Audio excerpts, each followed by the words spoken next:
যখন তোমাদের কেউ রাগ হয়ে যাবে তার অজু করা উচিত। এটা ভেরি মাচ প্র্যাকটিক্যাল, আপনারা নিজেরা দেখেন।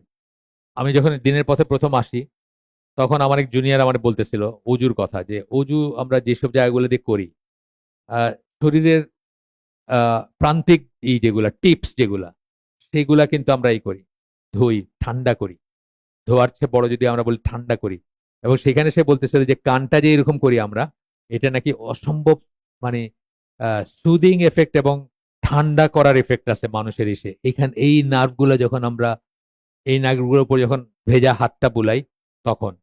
এটা বইলা সে সাথে একটা জিনিস বললো যে ইব্রাহিম, এটা আমার দলিল নেই আমার কাছে, ইব্রাহিম আলাইহিস সালামের বউদের ভিতর নাকি খুব ঝগড়া হইতো এবং সেই জন্য আল্লাহ তাদেরকে কানের দুল পরার সিস্টেমটা বানায় দিয়েছিলেন প্রথম, যে কানে যদি ওয়েট, কানের এখানে নার্ভ জয়েন্ট আছে অনেক, কানে কিন্তু অনেক নার্ভ আছে। এই যে ব্লোয়িং, কানের ভিতরে ফু দিয়ে দেখেন আপনার আপনার কিন্তু সমস্ত শরীরটাতে একটা ডিফারেন্ট এফেক্ট হয়। এই সমস্ত জিনিস থেকে এখানে অনেক নার্ভ আছে এবং অনেক ধরনের ক্রিয়াকলাপ আছে যেগুলো আমরা জানি না। অনেক ধরনের ক্রিয়াকলাপ আছে যেগুলো আমরা জানি না, যেগুলো মানে একদম রিলেটেড না আর কি। আপনার মনে হবে যে এটা তো আকাশ থেকে পায়রা বলা হলো কথাটা।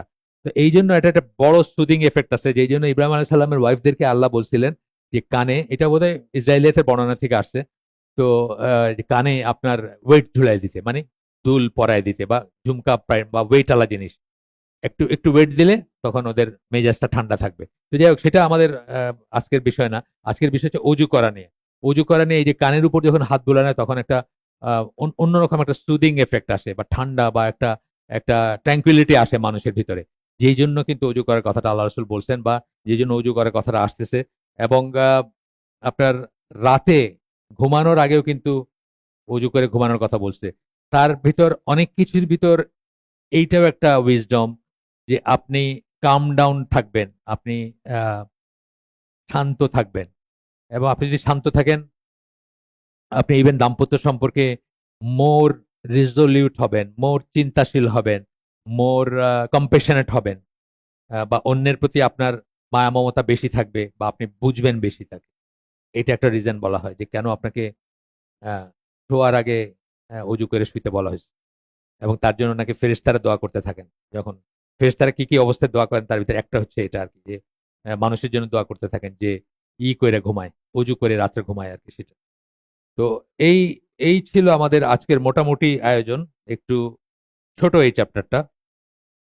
আর একটু দেখি, আগুন থেকে এবং আগুন, এই আগুন থেকে এবং আগুন এই কথাটা মানে কি, যে উত্তর উত্তর আগুন কি প্রথম 30 সেকেন্ডে নিভাইতে পারছেন, আপনার সবকিছু বেঁচে গেছে, কিছুই হয় নাই।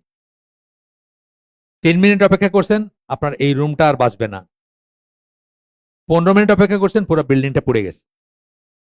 আগুনের নেচারটাই হচ্ছে এটা, সে ইনক্রিজ করার, বাড়ার একটা টেন্ডেন্সি থাকবে, সবকিছুকে গ্রাস করার, ধরার একটা টেন্ডেন্সি থাকবে। এবং টাইমটা খুব ইম্পর্টেন্ট, কতক্ষণ সময় দিলেন আপনি তাকে। রাগের বেলায় কিন্তু এক্স্যাক্টলি সেম জিনিস। এই জন্য রাগের সাথে আরেকভাবে কম্পারেবল এই আগুন।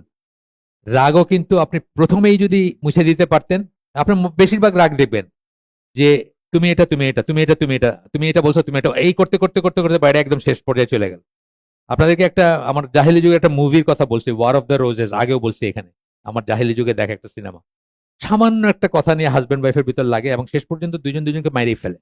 একদম সামান্য কথা ছিল শুরুতে, কিন্তু ঝগড়াটা তারা মানে পুষে রাখে, তারপরে আস্তে আস্তে বাড়ে, একই ছাদের উপর নিচে থাকে তারা, তারপরে এক সময় গিয়ে এমন একটা অবস্থা যে দুজন দুজনকে প্রকারান্তরে মাইরেই ফেলে।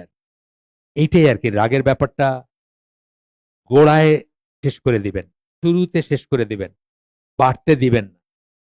একজন যদি দরকার হয় চুপ করে গেলেন, দাম্পত্য এসে যেটা হানিফ সংকেতের একটা এই ছিল, এটাও জাহেলি যুগের 2001-এর আগের। তো বলছে যে আপনার আব্বা কি করেন, আমার আম্মা যা বলেন তাই করেন বলছিল। তা বলছে আপনার আব্বা আম্মার ভিতর ঝগড়া হইলে কে জিতে, বলে আমার আব্বা সবসময় জিতে। শেষ কথাটা কি বলে, বলে তোমার কথাই ঠিক, এটা বলে আব্বা। তখনই ঝগড়াটা শেষ হয়ে যায়, মানে আব্বা জিতে যায় আর কি। তো সেইটা কইরাও যদি আপনি এটা বাড়ানোকে কমাইতে পারেন, যেটা অবশ্য যে পজিশনে যাওয়াটা একটা পুরুষ মানুষের জন্য খুব ডিজায়ার জিনিস না, তারপরেও আমার সাথে আপনার ঝগড়া হচ্ছে, আপনি যদি চুপ করে থাকা আপাত দৃষ্টিতে দেখাইলেন যে আচ্ছা আমার কথাই থাকলো, এইটা করে যদি আপনি ফার্দার সামনে যাওয়াটা আটকাইতে পারেন, সেটাও অনেক সময় ওয়াইজ। যে পরে আপনি আমাকে বুঝাই দিলেন ঠান্ডা মাথায় যে ভাই আমি তখন ঝগড়াটা যেন না বাড়ে সেই জন্য আপনার কথাটাতে চুপ করে গেছি। আসলে কিন্তু আমি এগ্রি করি নাই। আসলে আপনার কথাটা ভুল, এই দলিল। তখন হয়তো শুনবে আপনার কথা। কিন্তু ওই মুহূর্তে যদি আপনি চালাইতেন, মানে তুমি তুই তু ম্যায় করতেন, তাহলে হয়তো কোনোদিন আর সে আপনার কথা শুনতো না।